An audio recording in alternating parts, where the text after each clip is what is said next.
আসসালামু আলাইকুম। ট্র্যাক নাইটে আপনাদের সবাইকে স্বাগতম। প্রতিদিনের মতো আমি ঘুম থেকে উঠেই গেমে চলে আসি বিআর খেলার জন্য। ঠিক তখনই আমার একটা বন্ধু আমাকে অ্যাড দিয়ে বলে, কাস্টম খেলবি? তোর স্কোয়াড নিয়ে। আমারও ভাই মাথা গরম হয়ে গেল, আমিও স্কোয়াড নিয়ে চলে আসলাম গেম খেলার জন্য। কিন্তু ভাই কাস্টম আমি খেলতে নিয়ে আসলাম, আমাকেই অবজার্ভে দিয়ে দিল। এক আকাশ পরিমাণ কষ্ট নিয়ে আমিও অবজার্ভে থেকে গেম প্লে দেখতেছিলাম সবার।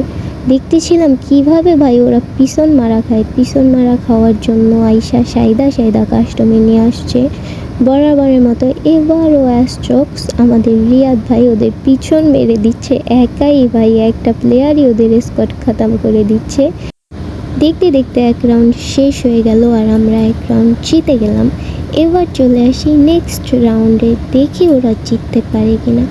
যদিও ওরা জিততে পারবে না, কারণ আমাদের স্কোয়াডের প্লেয়ারগুলো হেডশট খুব ভালো মারে।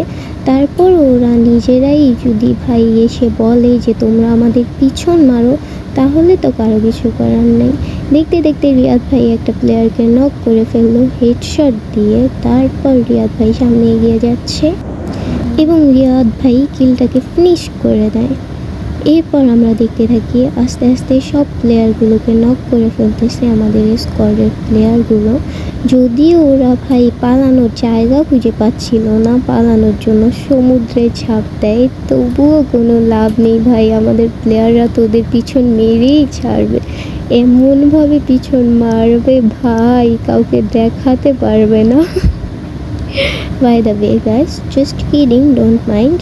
এবার চলে আসি, রিয়াদ ভাই ঘুরে পিছনের দিকে যাচ্ছে এবং একটা প্লেয়ারকে নক করার চেষ্টা করছে। অনেকবার হেডশট মারার চেষ্টা করে, বাট ব্যর্থ হয়ে যায়। ব্যর্থ হতে হতে রিয়াদ ভাই সামনে আগায় যায় টু শুটার নিয়ে এনিমির পিছন মারার জন্য। ঠিক সেই টাইমে এনিমি গুলওয়াল মেরে প্যাক করে ফেলে। ভাই রিয়াদ ভাইও তো কম না ভাই, এনিমির পিছনেই পড়ে আছে, ওর পিছন না মেরে ভাই এখান থেকে যাবে না।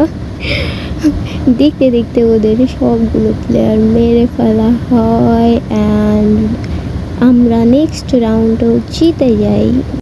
দেখতে দেখতে আমরা 4 রাউন্ড জিতে যাই। তারপরে যুব ভাই এগিয়ে যাচ্ছিল এনিমির পিছন মারার জন্য। রিয়াদ ভাই কেন এনিমির পিছন মারবে একা, তাই যুব ভাইও জেদ করে চলে যাচ্ছে, একাই এনিমিদের মেরে দেবে। ঠিক তখনই রিয়াদ ভাই গুলওয়ালের মাঝে আটকা পড়ে যায় এবং সে পেরিয়ে এসে এনিমিকে দেখতে থাকে এবং সে এনিমিকে খুঁজতে থাকে। একটা হেডশট মারার চেষ্টা করে কিন্তু লাগেনি হেডশটটা। তারপরও রিয়াদ ভাই থেমে থাকেনি ভাই। রিয়াদ ভাই তো অনেক কারেন্ট ভাই, সে এনিমির পিছন না মেরে এখান থেকে আর যাচ্ছে না। ঠিক তখনই একটা এনিমি চলে আসে আর রিয়াদ ভাই তাকে টু শুটার দিয়ে ডাউন করে ফেলে। এর মধ্যে আমাদের রিফাত ভাই আর যুব ভাই নক হয়ে যায়। রিয়াদ ভাই একাই সবগুলাকে মেরে দেবে ভাই। ঠিক তখনই রিয়াদ ভাইকে ওয়ান ট্যাপ মেরে নক করে দেয় আর ওরা এক রাউন্ড জিতে যায়।